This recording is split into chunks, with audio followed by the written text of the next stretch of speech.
Hello guys, तो wave optics इस video के अंदर हम देखेंगे। बिल्कुल दोस्तों, आप नीट के लिए, जेई के लिए, सीयूटी के लिए, बोर्ड के लिए देख सकते हैं, क्योंकि सभी का सिलेबस जो होता है वो सेम होता है। क्लास 12 फिजिक्स के लिए बिल्कुल लेटेस्ट सिलेबस के अकॉर्डिंग चलूंगा, कम टाइम के अंदर सारी चीजें कवर कराऊंगा। 100% सीआरटी कवर है और इससे जबरदस्त वीडियो आपको नहीं मिलेगी। ठीक है दोस्तों, अगर मैं पैटर्न देखूं, नॉर्मली जो पैटर्न दोस्तों 1 से 2 क्वेश्चन आपको देखने को मिल सकते हैं नीट में, 4 से 8 मार्क्स, और 4 से 8 मार्क्स आपके पक्के हो जाएंगे। और सीयूटी में भी दोस्तों आपको 2 से 3 क्वेश्चन देखने को मिल सकते हैं। तो आप फटाफट वीडियो को लाइक करके जल्दी से चैनल को सब्सक्राइब कर देगा। ऐसी जबरदस्त वीडियो आपको मिलती रहेंगी, साथ में बेल आइकन को भी दबा दीजिएगा। तो बिना किसी टाइम वेस्ट के चलिए हम शुरू करते हैं अपना चैप्टर, जो कि है दोस्तों वेव ऑप्टिक्स। इस वीडियो के अंदर हम देखेंगे। चलिए शुरू करते हैं वेव ऑप्टिक्स को। तो इस दोस्तों वेव ऑप्टिक्स चैप्टर में हम पहले देखेंगे न्यूटन्स कॉर्पस्कुलर थ्योरी। दोस्तों न्यूटन जो थे वो क्या था कि लाइट को वो पार्टिकल मानते थे। ठीक है, तो कॉर्पस्कल मतलब पार्टिकल होता है। तो इस थ्योरी के अंदर उन्होंने एक्सप्लेन किया था, यानी कि रेक्टिलिनियर प्रोपगेशन को। रेक्टिलिनियर प्रोपगेशन क्या होता है सर? ये इसके अकॉर्डिंग जो लाइट होती है वो ट्रैवल करती है स्ट्रेट लाइन में। और रिफ्लेक्शन भी बताया था। रिफ्लेक्शन मतलब bouncing off light from surface. जैसे आपको पता होगा, हमने रे ऑप्टिक्स में देखा कि लाइट दोस्तों इंसिडेंट रिफ्लेक्टर लेके बराबर होती है, यानी कि जो बाउंस बैक करके दोस्तों फिर से रिफ्लेक्ट कर जाती है किसी सरफेस पर पड़ने के बाद। और रिफ्रैक्शन भी बताया था इस थ्योरी के अंदर। रिफ्रैक्शन क्या होता है कि bending of light when it passes through एक मीडियम से दूसरे मीडियम में जब लाइट इंटर करती है, तो जैसे रेयर से मान लो डेंसर में जाएगी तो बेंड करेगी, ऑब्वियसली करेगी सर। लेकिन वो मान लो उन्होंने इतनी सारी चीजें एक्सप्लेन की थी, ठीक है, लेकिन वो कुछ चीजें एक्सप्लेन नहीं कर पाए थे। जैसे इंटरफेरेंस हो गया आपका। इंटरफेरेंस क्या होता है? जब 2 वेव्स कंबाइन एंड मीट करके एक दोस्तों बनाती हैं, तो वो इंटरफेरेंस होता है। उसके बाद एक और साइंटिस्ट आते हैं जिनका नाम था ह्यूजन।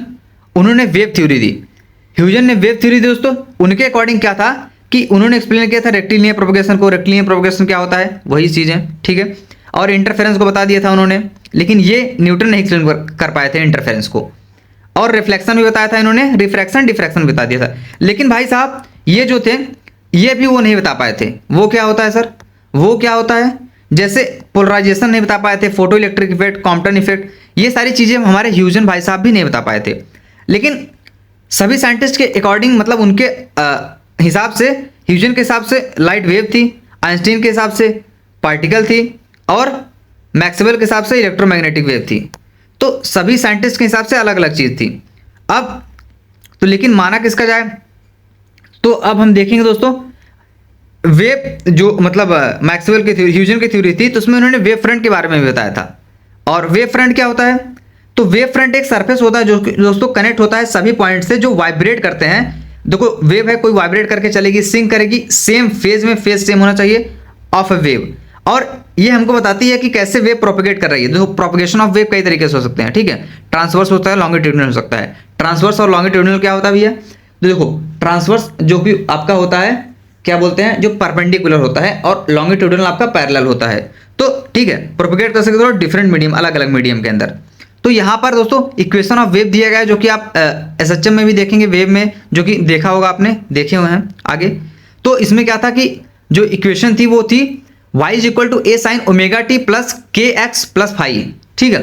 तो सिंपल हार्मोनिक मोशन में हम इसको देख चुके हैं। इसको अगर लिखना चाहें तो 2π/φ फेज डिफरेंस है, लैम्डा आपका है, और ये चेंज इन पाथ है, ठीक है। और t/Δt change in time. Types of wave की बात करें, ठीक है, मीडियम, मैकेनिकल में आपका दोस्तों इलेक्ट्रोमैग्नेटिक वेव, प्रोपगेशन में दोस्तों आपका दोस्तों प्रोग्रेसिव और स्टेशनरी होता है। ये इनफाइनाइट से होता है, ये फाइनाइट से मतलब प्रोपगेशन होता है। तो ठीक है, प्रोग्रेसिव में दोस्तों जो प्रोपगेशन होता है वो फाइनाइट से होता है, और इसमें इनफाइनाइट से होता है, किसमें? स्टेशनरी में। वाइब्रेशन दोस्तों 2 प्रकार से, ट्रांसवर्स और लॉन्गिट्यूडिनल हो सकता है। तो ये चीज़ें थी, हमने देखा, ठीक है। लेकिन जो ह्यूजन भाई साहब थे वो क्या, एक चीज़ मैं आपको बता दूँ कि लॉन्गिट्यूडिनल वेव मानते थे लाइट को, मतलब इनके अकॉर्डिंग लाइट लॉन्गिट्यूडिनल वेव थी, ठीक है। तो वेव ही माना था, लॉन्गिट्यूडिनल मान चाहे जो मानो। तो ये चीज़ें थी। और यहाँ पर अगर मैं बताऊँ दोस्तों आपको, तो जो वेव फ्रंट वगैरह बनती है उसमें वेवलेट भी आपको देखने को मिलती है। वेवलेट क्या होता है? ये एक पॉइंट होता है डिस्टर्बेंस का, जो कि प्रोपगेशन के होने की वजह से क्रिएट होता है। और वेव फ्रंट तो हमने देख ही लिया दोस्तों क्या होता है। रे मतलब किरणें जो होती हैं लाइट की, अगर मैं बात करूँ तो परपेंडिकुलर होती हैं वेव फ्रंट के हमेशा। ये चीज़ अगर मैं बताऊँ कि जो वेव फ्रंट होता है इसके परपेंडिकुलर होती हैं रे जो होती है वो परपेंडिकुलर होती है किसके? वेव फ्रंट के। आगे बढ़ें तो यहाँ पर इंटेंसिटी ऑफ वेव की अगर हम बात करें, ये होता है half rho VA² omega square. आपका रो दोस्तों क्या हो जाएगा यहाँ पर? रो जैसे क्या होता है, डेंसिटी वगैरह हो जाता है, मतलब ठीक है। तो रो डेंसिटी हो गया अपना, और v आपकी वेलोसिटी हो गई वेव की, a हो गया एम्पलीट्यूड ऑफ द वेव, और ओमेगा आपकी एंगुलर फ्रीक्वेंसी होती है वेव की। तो ये सारी चीजें हैं। और तो वेव फ्रंट की टाइप, हमने वेव फ्रंट देखा क्या होता है। अब उसके टाइप की बात करें तो देखो, ऑब्वियसली सोर्स ऑफ लाइट आएगा तभी बनेगा। तो जब पॉइंट सोर्स होगा तो स्फेरिकल वेव फ्रंट देखने को मिलेगा। पॉइंट सोर्स मान लीजिए कोई पॉइंट सोर्स है, आपको स्फेरिकल वेव फ्रंट देखने को मिलेगा। और ये क्या होता है दोस्तों, परपेंडिकुलर होता है, ठीक है। तो स्फेरिकल वेव फ्रंट आपको देखने को मिलेगा पॉइंट सोर्स के लिए। और अगर मैं आपको बात करूं सिलिंड्रिकल के लिए क्या होगा सर, सिलिंड्रिकल के लिए जो होता है वो होता है मतलब लीनियर सोर्स के लिए दोस्तों आपको सिलिंड्रिकल वेव फ्रंट देखने को मिलेगा। लीनियर कैसे, देखो लीनियर जैसे मैं आपको बताऊं, यहाँ पर एक लाइन से कोई ये हो गया आपका, मान लीजिए ऐसे ऐसे करके चल रही है आपकी, मतलब क्या वेव लीनियर में। तो इसको अगर बनाना चाहें दोस्तों, ये सिलिंड्रिकल बनता है, ठीक है। तो सिलेंडर की तरह बन जाता है, तो लीनियर सोर्स से सिलिंड्रिकल बनता है। अब source of light very distinct source, plane wave front के लिए प्लेनर ही बनता है। तो प्लेनर अगर मैं बनाना चाहूँ, तो मैं अगर आपको प्लेनर बना के दिखाऊं, तो ये कोई प्लेनर से निकल रही है वेव, तो इसके लिए दोस्तों क्या होगा, प्लेनर ही बनेगा, ठीक। तो ये था। और एम्पलीट्यूड, एम्पलीट्यूड क्या होता है, तो एम्पलीट्यूड तो मैक्सिमम डिस्प्लेसमेंट होता है कहाँ से, मीन पोजीशन से, जो कि दूसरे साइड की तरफ होगा। ये डिपेंड करता है सोर्स पे। ये मीन पोजीशन ये सब क्या होता है, ये सब अगर आप वेव्स मोशन पढ़ के आए होंगे तो आपको अच्छे समझ में आएगा। तो ये इन्वर्सली प्रोपोर्शनल होता है रेडियस के, किसमें, स्फेरिकल वाले में। और लीनियर वाले में क्या होता है, अंडर रूट के इन्वर्सली प्रोपोर्शनल होता है रेडियस के। और ये दोस्तों कांस्टेंट होता है, ठीक है, एम्पलीट्यूड किसके लिए, प्लेनर के लिए। और इंटेंसिटी क्या होती है भैया, इंटेंसिटी डायरेक्टली प्रोपोर्शनल होती है ए स्क्वायर के, एम्पलीट्यूड के स्क्वायर के, किसमें, प्लेनर वाले, सॉरी पॉइंट सोर्स वाले में। और इन्वर्सली प्रोपोर्शनल होती है रेडियस के, हमने देखा यहाँ पर। और ये दोस्तों डायरेक्टली प्रोपोर्शनल होता है एरिया के, और मतलब एम्पलीट्यूड के इन्वर्सली प्रोपोर्शनल होता है रेडियस का, सिर्फ रेडियस, उसमें स्क्वायर का था, रेडियस का स्क्वायर। इसमें दोस्तों भी कांस्टेंट होता है, ठीक है। लेकिन जो ये एम्पलीट्यूड होगा, इंटेंसिटी डायरेक्टली प्रोपोर्शनल होती है एम्पलीट्यूड के इंटेंसिटी, प्लेन वेव फ्रंट वाले में। अब मैं आपको बता दूं दोस्तों, behaviour of plane wave front on reflection and refraction देखते हैं। तो प्लेन मिरर के लिए क्या होगा, देखो, तो प्लेन वेव फ्रंट दोस्तों इनफाइनाइट से आ रही है, तो आपको पता होगा कि जब यहाँ पर आएगी तो इसके लिए भी दोस्तों क्या बनेगा, प्लेनर के लिए प्लेन ही बनेगा, प्लेनर ही बनेगा।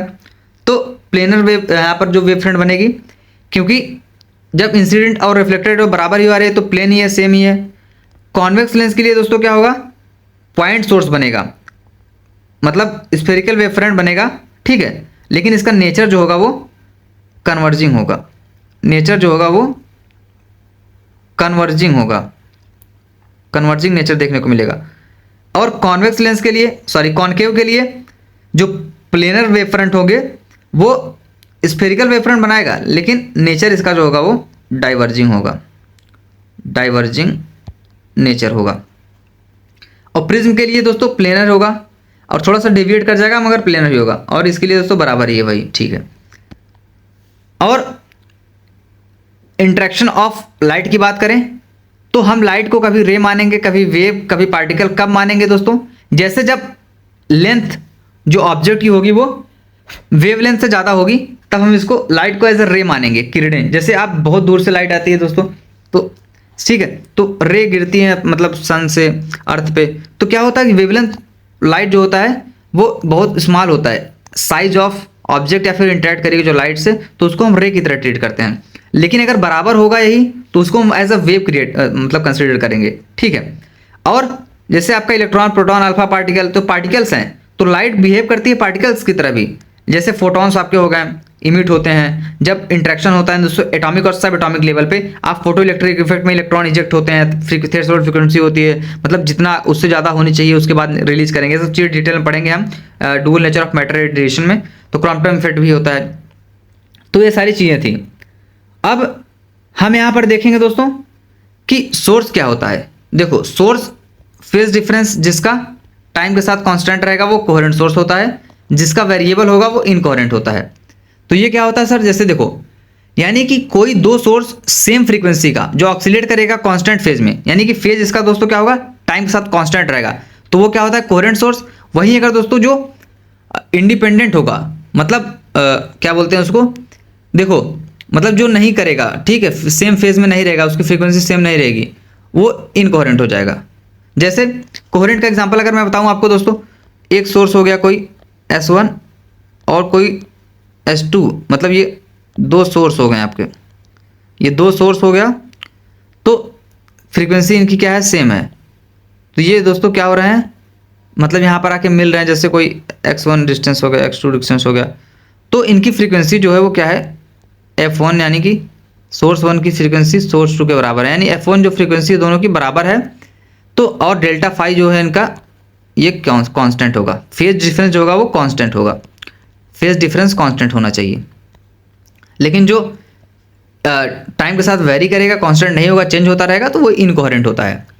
और इनकोहेरेंट कोहेरेंट का क्या होता है, तो देखो इनकोहेरेंट सोर्स होता है आपका, फेज डिफरेंस जो होगा इसमें वेरिएबल होगा, तो ω1 माइनस ω2 टाइम के साथ में, plus k1 x minus 2 time के साथ में, प्लस φ1 माइनस φ2 टाइम डिपेंडेंट है। लेकिन कोहेरेंट में क्या था दोस्तों, सेम था फ्रीक्वेंसी और कांस्टेंट था, तो ये डेल्टा फाई हो जाएगा k x1 माइनस x2 और फाई माइनस 1 माइनस 2। लेकिन अगर इसको हम लिखना चाहें तो डेल्टा फाई को, यानी कि चेंज इन फेज डिफरेंस को आप लिख सकते हैं 2π/λ डेल्टा x। यहाँ पर हम दोस्तों इसको हम फाई को बराबर मान रहे हैं φ2 के, क्योंकि यहाँ पर मोनोक्रोमेटिक सोर्स है, ठीक है, तो सिंगल वेवलेंथ के लिए है। तो ये हो जाएगा 2π/λ into delta x, change in path difference. Interference क्या होता है, तो वही हमने बोला था दोस्तों, सुपरपोजिशन आप कह सकते हैं दो कोहेरेंट सोर्स का, जो कि सेम फ्रीक्वेंसी के साथ में, तो वही है दोस्तों, क्या बोलते हैं, इंटरफेरेंस है। तो इंटरफेरेंस की अगर हम बात करें, ये अगर इसको यहाँ से देखें तो फिनोमेना होता है जहाँ पर दो या दो से ज़्यादा कोहेरेंट लाइट दोस्तों सुपर इम्पोज होती हैं और फॉर्म करती हैं एक रिजल्टेंट वेव को, जो कि ग्रेटर होती है, लोअर भी हो सकती है और सेम एम्पलीट्यूड की भी हो सकती है, तो वो क्या कहलाएगी, इंटरफेरेंस कहलाएगी। अब इंटरफेरेंस की अगर हम बात करें, ये सारी चीज़ें हमने सेम देख ली थी, तो इसमें क्या होगा, जैसे इसकी रिक्वायरमेंट क्या होती है कि फॉर इंटरफेरेंस कैसे कब होगा, जब दो कोहेरेंट सोर्स होंगी कांस्टेंट फेज के साथ में, ठीक है। तो जैसे यहाँ पर a2 sign ω t plus k1 एक ले लिया सोर्स, एक a1 sign ω t plus kx2, तो इन दोनों के बीच में कोई एंगल थीटा है, ठीक है, थीटा और फाई है, कुछ फेज डिफरेंस है, तो जो रिजल्टेंट एम्पलीट्यूड निकल के आएगा सो वेक्टर की तरह आ रहा है सर, पर है नहीं, पर वैसे वेक्टर की तरह लग रहा है, तो नेट एम्पलीट्यूड आ जाएगा दोनों का सम का whole square plus 2a1 a2 का कॉस फाई, ठीक है सर। रिजल्टेंट इंटेंसिटी की बात करें तो नेट इंटेंसिटी आ जाएगी आपका, दोनों सम कर देंगे इंटेंसिटी को, प्लस 2√i1 i2 का कॉस फाई, और फेज रिलेशन यानी कि फाई की बात करें तो tan थीटा के लिए हो जाएगा a2 साइन फाई अपॉन दोनों का सम करके कॉस फाई कर देंगे। तो ये सारी चीज़ें यहाँ पर दोस्तों देख लीजिए आप, ये वाली हमने पहले भी देख लिया था, ये चीज़ें हमने पहले भी देख ली थी, velocity of wave, amplitude of wave, angular frequency होती है, तो ये दोबारा आ रहा है। और रिलेशन इसकी बात करें इंटेंसिटी की तो डायरेक्टली प्रोपोर्शनल होती है डिस्टेंस के, और एम्पलीट्यूड का स्क्वायर होता है, डी यहाँ पर स्लिट की विड्थ है, चौड़ाई है स्लिट की। एवरेज इंटेंसिटी की बात करें तो ये हो जाता है अपना I average is equal to I minimum plus maximum intensity plus maximum intensity plus minimum intensity का डिवाइड बाई 2 कर देंगे, तो आपको ये निकल के आ जाएगी एवरेज इंटेंसिटी का निकालना चाहें तो ये सारी चीज़ें हम देख रहे थे दोस्तों। और अब आगे बढ़ते हैं हम, मैक्सिमम एंड मिनिमम इंटेंसिटी की अगर हम बात करें तो मैक्सिमम इंटेंसिटी आपका क्या होता है तो मैक्सिमम इंटेंसिटी होता है I1 प्लस I2 का होल स्क्वायर, और मिनिमम दोस्तों माइनस हो जाता है, और मैक्सिमम एम्पलीट्यूड दोस्तों क्या होता है, वो भी पॉजिटिव होगा और मिनिमम में भी निगेटिव हो जाएगा। और इसको अगर हम लिखना चाहें तो आप इसको ऐसे भी लिख सकते हैं, ठीक है, और इसको आप ऐसे भी लिख सकते हैं, तो दोनों सही है भाई। हाँ, ऐसे ये उधर कर लेंगे तो ये भी I1 प्लस I2 का अंडर रूट का होल स्क्वायर, हाँ आ जाएगा, ठीक है। तो वैसे भी लिख सकते हैं, एक्सपेंड करके लिखे हैं, उधर भी तरीके से लिख सकते हैं, दोनों ही सही है। अब कंस्ट्रक्टिव और डिस्ट्रक्टिव इंटरफेरेंस हमने देखा, इंटरफेरेंस क्या होता है, वही पोजीशन सुपर पोजिशन होता है दो कोहेरेंट सोर्स का, जो कि सेम फ्रीक्वेंसी की होनी चाहिए।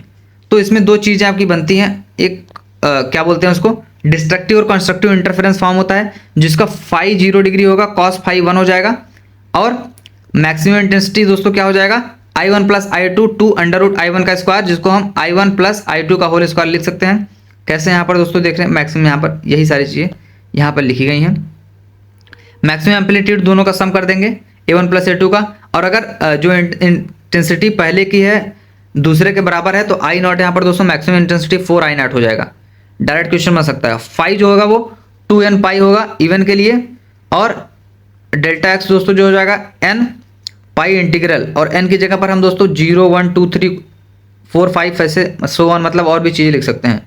लैम्डा हो जाएगा 2 पाई 2 पाई हो जाएगा, वेवलेंथ 2 पाई हो जाएगा। और इसमें YDSC के लिए जो हम कंस्ट्रक्टिव इंटरफेरेंस निकालना चाहें तो आपको y equal to n lambda d by D कर देंगे, जो कि position of nth bright fringe बताएगा। डिस्ट्रक्टिव में दोस्तों क्या होता है कि जो फाई होता है वो 180 डिग्री होगा और cos फाई -1 होता है। मिनिमम दोस्तों यहाँ पर माइनस हो जाएगा और इसके लिए माइनस हो जाएगा, इसके लिए 0 हो जाएगा आई मिनिमम। और अगर ये 0 है तो ये भी दोस्तों 0 हो जाएगा। फाई दोस्तों यहाँ पर क्या होगा 2n+1 जो कि ऑड में आएगा, और ये दोस्तों ये भी ऑड में आएगा। एंड आप 0 1 2 3 कुछ भी लिख सकते हैं। इसका YDSC की बात करें तो 2n-1 lambda d by 2d हो जाएगा। तो यहाँ पर डार्क फ्रिंज की पोजीशन हम इस फॉर्मूले से निकाल सकते हैं। इस फॉर्मूले से हम ब्राइट फ्रिंज की पोजीशन निकालेंगे। डार्क फ्रिंज ब्राइट फ्रिंज ये क्या होता है आगे भी हम देखेंगे इसको, ठीक है। तो ये चीज़ें थी सर। अब हम दोस्तों आगे बढ़ते हैं। अब हम देखेंगे फ्रिंज विजिबिलिटी कैसे निकालते हैं, फ्रिंज की विजिबिलिटी कैसे निकालेंगे। तो इसका रेशियो जो होता है वो I max minus I minimum का होता है, अपॉन में दोनों को ऐड कर देंगे। और आई मैक्स की जगह आप दोस्तों क्या रख सकते हैं, वही ये वाली चीज़ें यहाँ पर रख देंगे। और उसको हमने बोला था एक्सपेंड करके ऐसे भी लिख सकते थे, तो आप इसको ऐसे लिख सकते हैं। वही सारी सेम चीज़ें हैं। मिनिमम वाले में मतलब ऊपर क्या करेंगे माइनस करेंगे, नीचे प्लस करेंगे, और मैक्सिमम मिनिमम दोनों में रहेगा। और अगर I1 बाई I2 अल्फा है तो यहाँ पर विजिबिलिटी हो जाएगा 2 under root alpha by 1 plus alpha. और यहाँ पर एक नोट डाल के हम लिख लेते हैं, इंपॉर्टेंट पॉइंट है कि अगर n सोर्स है सेम इंटेंसिटी का I नॉट है तो रिजल्टेंट इंटेंसिटी आपका दोस्तों निकल के आएगा n I नॉट, जो कि स्केलर एडिशन देखने को मिलेगा। लेकिन दोस्तों अगर सेम इंटेंसिटी I नॉट है, अगर हम फाइंड करना चाहे मैक्सिमम इंटेंसिटी, तो ये कंस्ट्रक्टिव इंटरफेरेंस होता है, आपको पता है। तो कंस्ट्रक्टिव इंटरफेरेंस में क्या हो जाएगा, ये n स्क्वायर I नॉट हो जाएगा, जो कि हमने वहां पर क्या रखा था दोस्तों, अगर 2 है तो वहां पर 4 I नॉट आ गया था। तो 4 I नॉट कॉस स्क्वायर 5/2 इसको हम लिख सकते हैं। अगर 2 वेव I नॉट इंटेंसिटी की है दोस्तों, फेज डिफरेंस यहाँ से आ जाएगा। हम फॉलो कर रहे हैं इंटेंसिटी को रिस्पेक्टिवली। तो ये क्लाउड फार्मूला यानी कि ये वाला है, ऊपर दिया गया है जो हमने बात की। YDSC young double slit experiment. Double slit, double मतलब 2, स्लिट मतलब छेद, या फिर आप कटा हुआ पट्टी भी कर सकते हो। तो यहाँ पर 2 स्लिट है, एक S1 है एक S2 है। तो इसमें हमने 2 स्लिट कर दिया है, 2 छेद कर दिया है। एक स्मॉल d डिस्टेंस पे दोनों हैं रखे गए हैं, स्मॉल d डिस्टेंस पे। तो इसमें क्या होगा कि जब ये सोर्स देखो, एक क्या है यहाँ पर, एक ठीक है 2 सोर्स हैं, स्लिट हैं, और डिस्टेंस डी दोनों के बीच में है। और स्क्रीन हमने एक प्लेस कर दी यहाँ पर, ये स्क्रीन हमने क्या कर दी, प्लेस कर दी है। तो किसी डी डिस्टेंस पे, कैपिटल डी, जो कि फ्रॉम स्लिट से डी डिस्टेंस की दूरी पर ये स्क्रीन हमने रख दी है। अब लाइट वेव जब पास करेगी तो पास करेगी दोस्तों, जैसे ये बनाती हुई चलती है ऐसे वेव, फ्रंट वेवलेट ना, तो क्या करेगी जब मतलब इन दोनों स्लिट से गुजरेगी होकर के लाइट, तो इंटरफेयर करेगी एंड क्रिएट करेगी pattern of bright and dark fringe इसके ऊपर, स्क्रीन के ऊपर। तो यहाँ से आप देखिए दोनों की डिस्टेंस है, लेकिन अगर सेंट्रल मैक्सिमा की बात करें तो यहाँ पर दोनों का बराबर हो जाएगा, इसलिए सेंट्रल मैक्सिमा में दोस्तों ब्राइट फ्रिंज देखने को मिलता है। लेकिन यहाँ पर दोस्तों क्या होगा, डिस्टेंस बराबर नहीं है, इसके लिए तो नज़दीक हो जाएगा, इसके लिए दूर हो जाएगा। तो इसलिए यहाँ पर दोस्तों कुछ भी बन सकता है। तो इसके लिए क्या बनेगा, कैसे हम निकालेंगे डार्क फ्रिंज, क्या बोलते हैं उसको, ब्राइट फ्रिंज, डार्क फ्रिंज। उसके लिए दोस्तों ये y पे हम निकालते हैं, तो उसके लिए n लैम्डा बाई t निकाल देते हैं। अगर हमको nth ब्राइट फ्रिंज निकालना है और nth डार्क फ्रिंज निकालना है तो उसके लिए ये फार्मूला होता है। तो वहाँ पर हम उसको निकालने के लिए यहाँ पर क्या होगा, इसके लिए हमारे पास अलग फार्मूला है, ठीक है, मतलब अलग नहीं, वही फार्मूला है जो हम देख रहे थे। तो इसमें क्या होता है सर, देखिए हमने बात कर ली, डी है जो डिस्टेंस बिटवीन स्लिट है, और उसके बाद स्क्रीन है, तो ये सब चीज़ें हैं। लेकिन यहाँ पर जो डिस्टेंस है बहुत ज़्यादा है, किससे, स्मॉल डी से। स्मॉल डी से ऑब्वियसली यहाँ पर दोस्तों इतना ही है, लेकिन ये तो काफ़ी ज़्यादा है। तो ये मैं ओरली बता दे रहा हूँ आपको। और तो ये सेंट्रल ब्राइट फ्रिंज दोस्तों क्या होता है, कंस्ट्रक्टिव इंटरफेरेंस होता है। यहाँ पर CI देखने को मिलता है, आपको पता है। और डार्क फ्रिंज दोस्तों किसमें मिलता है आपको, डिस्ट्रक्टिव वाले में। सेंट्रल BF लिखना चाहूँ मतलब ब्राइट फ्रिंज, तो यहाँ पर ये हो जाएगा। और तो यहाँ पर अगर मैं आपको डिटेल में थोड़ा सा बताना चाहूँ तो आप देखिए यहाँ पर क्या है, ट्रायंगल जैसा कुछ बन रहा है। इससे अगर इस सोर्स से लेकर देखूँ फिर इस सोर्स के लिए भी, तो कुछ एंगल पे, जैसे यहाँ पर कुछ एंगल थीटा बनेगा, तो थीटा यहाँ पर कुछ एंगल बनेगा सर। तो इसके लिए भी कुछ थीटा बन रहा है, ठीक है। तो इसके लिए भी अगर हम देखना चाहें तो इस सोर्स के लिए यहाँ पर ये था, थोड़ा सा डायग्राम में ऐसा है पर समझ लीजिएगा। तो यहाँ पर दोस्तों ब्राइट फ्रिंज बनेगा आपका अगर दोनों यहाँ पर क्या कर सकती हैं, इंटरफेयर करेंगे तो इंटरफेरेंस होगा दोनों का। तो और ऑब्वियसली सेम फ्रीक्वेंसी की होनी चाहिए। तो इसके लिए कुछ फार्मूला होता है पार्ट डिफरेंस, जो कि दोस्तों बराबर होगा। तो यहाँ पर क्या हो जाएगा, D sine theta D tan theta के बराबर हो जाएगा। और अगर हम टैन थीटा निकालना चाहें दोस्तों, ये क्या होता है कि टैन थीटा क्या है, S2 परपेंडिकुलर अपॉन बेस। तो इसके लिए क्या हो जाएगा, S2a divided by small d। तो मतलब जैसे क्या बोलते हैं उसको, थीटा निकल के आ जाएगा यार, मतलब अलग अलग अगर निकालना चाहें तो ऐसे आ सकता है नहीं, मतलब आ जाएगा, जो कि ये होता है आपका। और फिर ये सब चीज़ें हैं। तो डेल्टा एक्स इक्वल दोस्तों जो पार्ट डिफरेंस है डी साइन थीटा और डी टेन थीटा के बराबर हो सकता है, बिल्कुल हो सकता है सर। तो आगे हम बढ़ेंगे, जैसे मैक्सिमम एन लैम्डा निकालने के लिए क्या होता है, तो यहाँ पर डेल्टा एक्स जीरो होता है सेंट्रल उस पर मैक्सिमा पे, जो कि आपका फास्ट फेज डिफरेंस जीरो होता है।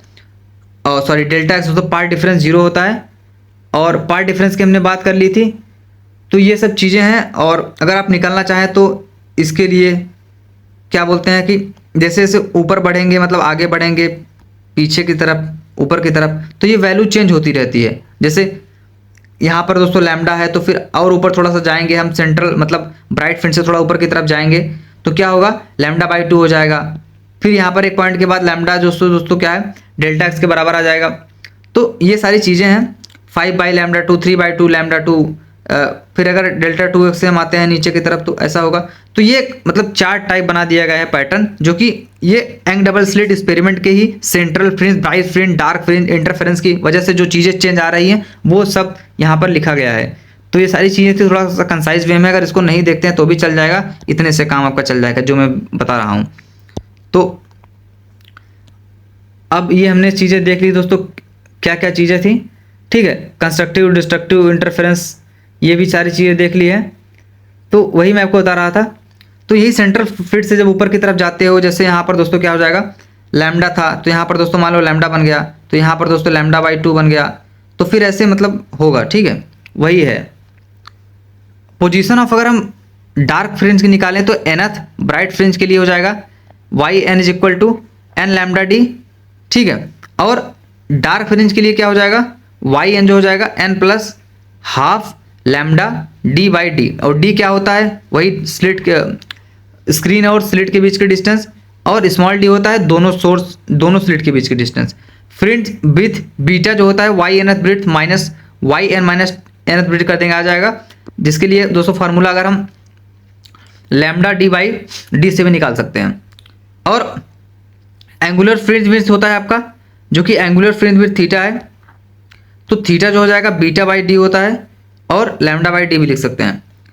और देखो किसी भी एंगुलर वैल्यू के लिए आप डिवाइड कर दिएगा डी से, आपको निकल जाएगा। तो यहाँ पे डी से डिवाइड किया, यहाँ से डी डिवाइड किया, लेकिन डी दोनों डिस्टेंस है, लेकिन डिस्टेंस अलग अलग है, पर डी से डिवाइड करना है बस।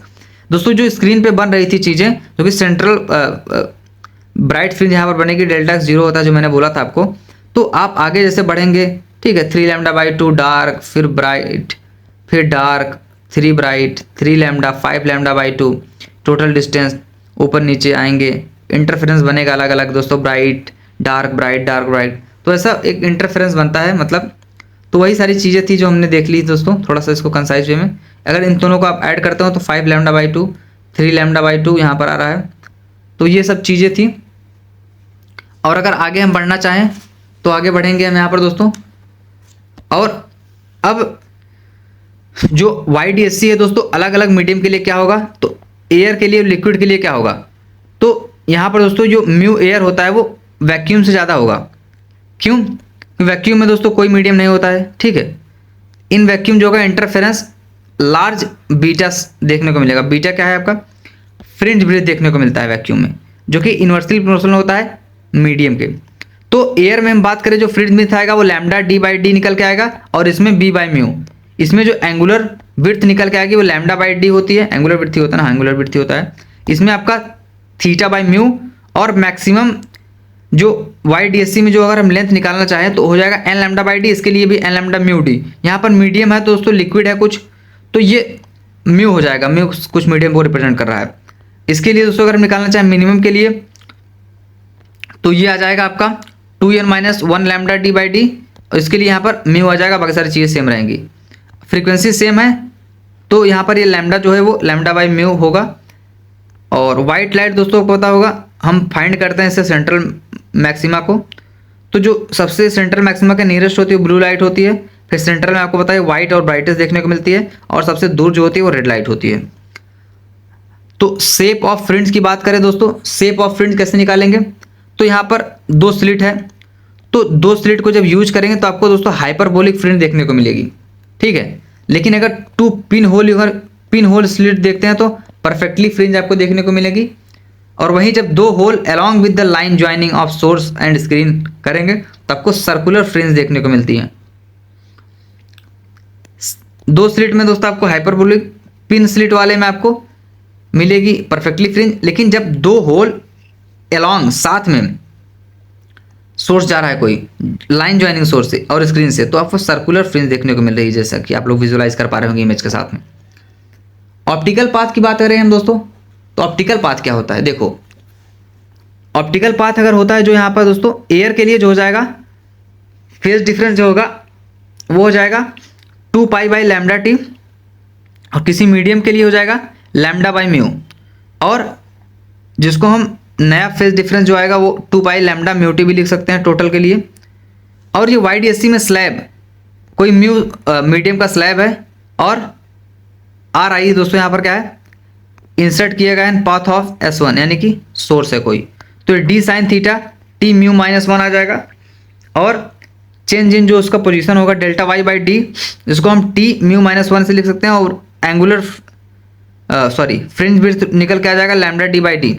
जैसे यहाँ पर 2 सोर्स लिया गया है, स्मॉल डी डिस्टेंस डी है, तो यहाँ पर कोई हमने दोस्तों क्या रख दिया है, एक स्लैब रख दिया है, तो स्लैब की थिकनेस दोस्तों यहाँ पर टी हो सकती है, और इसका मीडियम म्यू है। तो हम यहाँ से एस को दोस्तों पास कर रही है, तो सेंट्रल ब्रिज यहाँ बन रहा है, तो सेंट्रल ब्रिज जहाँ बनेगा वहाँ डेल्टा एक्स 0 होता है, डेल्टा फाई भी 0 आ रहा है। तो इसके हिसाब से वाई डिस्टेंस यहाँ पर कुछ यहाँ से लेकर के दोस्तों हुआ है, इंटरफेरेंस आपका मतलब डेविएशन वगैरह थोड़ा देखने को मिला है, तो वो चीज़ें हैं। तो उसके लिए हमने यहाँ पर फार्मूला अगर निकालना चाहें तो ये इससे आप वैल्यू रख देंगे, आ जाएगी जो भी वहाँ पर दिया रहेगा। तो ये चीज़ें थी सर। अब यहाँ पर मैं अगर आपको बोलूँ तो ये वाई क्या है आपका, वाई क्या है सर, बड़ा भयंकर भाई साहब, वाई यहाँ पर डेल्टा वाई जो है वो shift in position of central bright fringe, ठीक है, shift in position of central bright fringe है, shift in position of central bright fringe.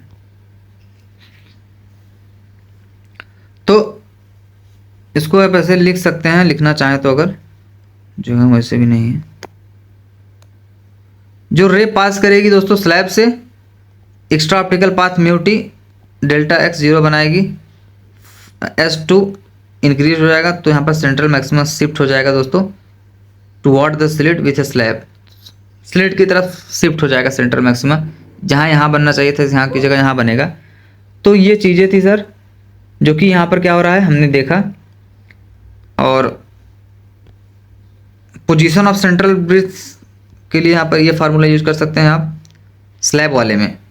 और सिंपल ट्रिक ये है कि जस्ट आपको पुट कर देना है लैम्डा को mu minus 1 into T normal YDSC formula में। तो नॉर्मल YDSC फार्मूला क्या होता था, नॉर्मल YDSC फार्मूला जो होता था वो होता था N lambda D by D, तो लैम्डा की जगह आपने क्या रख दिया है mu minus 1 D, mu minus 1 T, बस आ गया आपका। Number of bright and dark fringe निकालने के लिए दोस्तों बात करें, ब्राइट फ्रिंज के लिए 2 lambda by 2 D by lambda plus 1, ठीक है, यहाँ पर इंटीगर है कोई। डार्क फ्रिंज के लिए आ जाएगा 2 D by lambda half D by lambda, जो कि मिनिमम इंटीगर आ जाएगा 2.5 टू 2.9 के लिए 2, और 3.6 है तो 3 लेंगे आप इसको, ठीक है। तो ये चीज़ें थी, और वही यही S1 और S2 के लिए dark fringe bright fringe lambda बनेगा। पोलराइजेशन क्या होता है भैया, देखो पोलराइजेशन की अगर हम बात करें तो ये सिर्फ ट्रांसवर्स वेव के लिए होता है। पोलराइजेशन जो होता है ये सिर्फ ट्रांसफर वेव के लिए होता है, आपको देखने को मिलेगा, बाकी किसी के लिए नहीं देखने को मिलता है। मतलब ये सिर्फ लाइट वेव के लिए होता है, साउंड के लिए नहीं। ऑब्वियसली साउंड के लिए कैसे होगा दोस्तों, साउंड तो लॉन्गिट्यूडिनल होती है। पोलराइजेशन लेकिन यहाँ पर ये क्या है, लाइट एक इलेक्ट्रोमैग्नेटिक वेव है, ठीक है। तो यहाँ पर E equal to C B होगा, बी जो कि मैग्नेटिक फील्ड नेग्लिजिबल होगी इलेक्ट्रिक फील्ड के कंपैरिजन में, और रिस्ट्रिक्टिंग करेगी ई वेक्टर को, इलेक्ट्रिक फील्ड वेक्टर को, तब आपको पोलराइजेशन देखने को मिलेगा। लॉ ऑफ मालूस एक साइंटिस्ट थे जिन्होंने इसको दिया था। तो आई नॉट एक इंटेंसिटी ऑफ अनपोलराइज लाइट है, थीटा एंगल है एनालाइजर एंड पोलराइजर के बीच में, और आई है दोस्तों इंटेंसिटी ऑफ लाइट जो कि ट्रांसमिट होगी पोलराइजर से, जिसको हम I is equal to I naught cos omega phi लिख सकते हैं। तो यहाँ पर अनपोलराइज लाइट दोस्तों पोलराइजर से जब गुजरेगी तो यहाँ पर प्लेन पोलराइज लाइट में बदल जाएगी, और ये जब एनालाइजर से होकर गुजरेगी तो किसी थीटा एंगल पे रोटेट हो जाएगी, तो हमको ये देखने को मिल जाएगा, जो कि आपका नया इंटेंसिटी आएगी, वो आएगी आई नॉट क्या है आपका दोस्तों, intensity of unpolarise light by 2 cos square theta, यानी कि angle between polariser and analyser. तो ये आपका आ जाता है फार्मूला निकल के। तो इसमें क्या होता है दोस्तों, ये सारी चीज़ें हैं। और निकोल प्रिज्म के लिए भी दोस्तों वैसे ही आएगा, अलग अलग चीज़ों के लिए मतलब रख के हम उसको देख सकते हैं। और मालूस लॉ था अपना। अब ब्रीविस्टर एंगल की अगर हम बात करें, ब्रीविस्टर लॉ क्या होता है, तो सर ब्रीविस्टर लॉ, ये जो लॉ होता है ये एक साइंटिस्ट थे जिन्होंने ब्रीविस्टर नाम के उन्होंने दिया था। इसमें क्या होता है सर, जैसे जब अनपोलराइज लाइट दोस्तों स्ट्राइक करेगी, जैसे ये अनपोलराइज लाइट है तो जब ऐसे गिरी है, ये ब्रीविस्टर एंगल है आपका, ठीक है, ब्रीविस्टर एंगल IW। तो ये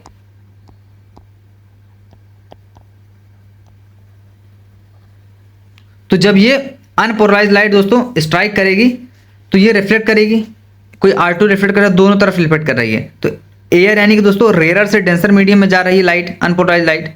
तो क्या हो रहा है कि जब ये अनपोलराइज लाइट स्ट्राइक करेगी पोलराइज एंगल पे, तो क्या करेगी, एक इंटरफेयर सेपरेट करेगी दोस्तों मीडियम को।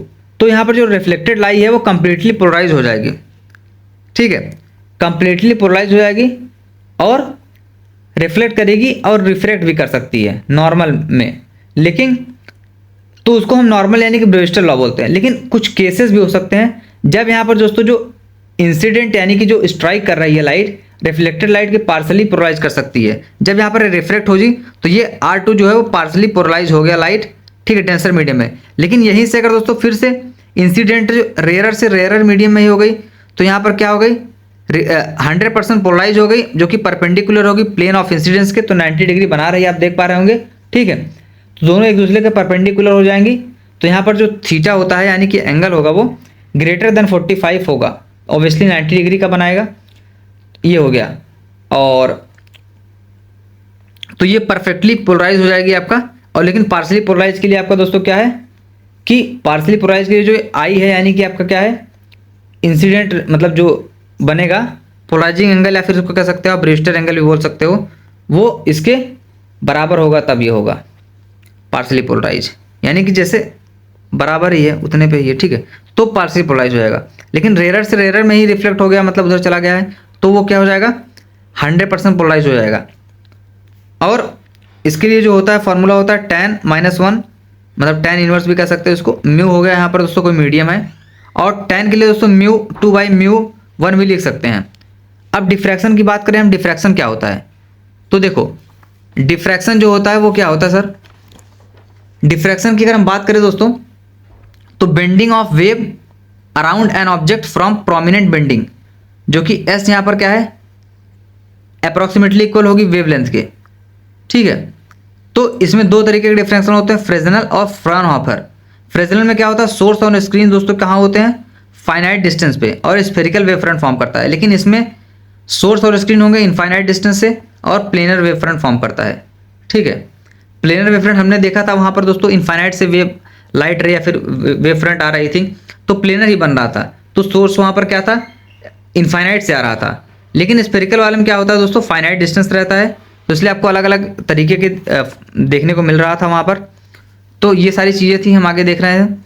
और फ्रॉम वहाँ पर डिफ्रैक्शन की बात करें तो सेंट्रल ब्राइट फील्ड दोस्तों जो यहाँ पर बनेगा सब 2 λ d/a हो गया इसका फॉर्मूला। एक ही स्लिट यहाँ पर दिखाई गई है, अलग अलग एंगल से जा रही है डी डिस्टेंस पे। लेकिन हम अगर विड्थ निकालना चाहें सेंट्रल ब्राइट फ्रिंज का, तो आप ये रख देंगे, जो कि सेंट्रल ब्राइट फ्रिंज आप लोग देख पा रहे होंगे, इसके लिए फार्मूला है 2 लैम्डा डी बाई ए, और tan थीटा हो जाएगा y बाई डी, और angular width of central bright fringe 2 lambda by a हो जाता है। मिनिमा के लिए जो होगा वो a sine theta n lambda हो जाएगा, n की जगह पर आप 1 2 3 भी लिख सकते हैं, तो tan theta y by D के बराबर हो जाएगा। मैक्सिमा जो हो जाएगा वो हो जाएगा a sine theta 2n-1 lambda by 2, n की जगह पर यहाँ पर शुरुआत जो होगी वो 2 से होगी, यहाँ पर 1 से हो रही थी, ध्यान रखना है, ये मिनिमा और मैक्सिमा वाले के लिए। इंपॉर्टेंट नोट ये है कि जो वेवलेंथ है दोस्तों यहाँ पर W, तो वो हो जाएगा wavelength of air upon mu, और डी थीटा W जो यहाँ पर दोस्तों है वो D theta A by mu हो जाएगा। वैलिडिटी ऑफ रे ऑप्टिक्स, देखो distance of source and screen Z जो होता है वो ए स्क्वायर बाई लैम्डा हो जाएगा, जहाँ पर जेड वैलिड रे होगी, और बिफोर जेड रे वैलिड, आफ्टर जेड वैलिड, मतलब अलग अलग जब जो होगी आपका डिस्टेंस होगा सोर्स का और स्क्रीन का, तो उसके लिए हम वैलिड और वेव वैलिड देखेंगे। रे जब तब वैलिड होगा और कब वेव वैलिड होगा। डॉपलर इफेक्ट ऑफ लाइट, जो कि दोस्तों क्या होता है, lambda 1 plus minus we r by c, c speed of light है आपका दोस्तों, वी कुछ वेलोसिटी हो सकती है, डेल्टा आर दोस्तों यहाँ पर चेंज लेंथ है, और change in wavelength upon wavelength plus minus we R C by C. यहाँ पर कोई ऑब्जर्वर है जो उसको देख रहा है। डॉपलर वहाँ पर साउंड वेव्स में भी था लेकिन वो कट गया था, लेकिन यहाँ नहीं कटा है, यहाँ पर ये थोड़ा सा बस ऐसे बताया गया है लाइट के लिए, पर वहाँ साउंड के लिए था। तो interference due to thin film की बात करें तो इंटेंसिटी और फेस के बीच में दोस्तों कुछ ऐसा ग्राफ देखने को मिलेगा, और डिफ्रैक्शन और डिस्टेंस, डिफ्रैक्शन के लिए कुछ ऐसा ग्राफ बनेगा इंटेंसिटी और डिस्टेंस के बीच में। रिफ्लेक्टेड लिखिए मैक्सिमम जो कि 2 म्यू टी कॉस आर होता है। मिनिमा के लिए दोस्तों ये एन लैम्डा हो जाएगा, बाकी दोनों चीज़ें सेम है, बाकी यहाँ पर ये बदला है बस। ट्रांसमिटेड लाइट के लिए 2 lambda t cos r n lambda हो जाएगा, मिनिमा हो जाएगा इसके लिए 2n-1 लैम्डा बाई 2। कंसेप्चुअली क्या होता है, कॉन्स्ट्राइड करता है डिफ्रैक्शन के साथ में। डिफ्रैक्शन क्या देखने को मिल रहा है यहाँ पर दोस्तों, अलग अलग। पोलराइजेशन बाय स्कैटरिंग, तो अनपोलराइज लाइट जो कि दोस्तों यहाँ पर N2 मॉलिक्यूल नाइट्रोजन के मॉलिक्यूल है, पोलराइज वेव कर देंगे तो ये सिर्फ हॉरिजॉन्टल में दोस्तों E vector electric field survive करेगा स्कैटरिंग इन इस डायरेक्शन में, बाकी नहीं कर पाएगा। तो ये मतलब स्कैटरिंग से होता था जैसे, ठीक है। तो पोलराइज लाइट, अनपोलराइज लाइट हो सकती है अलग अलग डिस्टेंस पे। जब लाइट इंसिडेंट करेगी किसी स्मॉल पार्टिकल या फिर डस्ट पे, मतलब जैसे यहाँ पर स्मॉल पार्टिकल, यहाँ पर कोई N2 मॉलिक्यूल हो गया, तो इसमें क्या होगा कि जैसे अगर स्मॉल साइज है compare to the wavelength of light, तो क्या होगा, एब्जॉर्ब कर इलेक्ट्रॉन द्वारा उसका एब्जॉर्ब हो जाएगा और री रेडिएट कर सकता है किसी भी डायरेक्शन में। तो जो फिनोमेना होगा वही इसकी स्कैटरिंग है, ठीक है। स्कैटरिंग इधर भी हो सकती है दोस्तों। तो ये था आपका complete chapter. Thank you so much.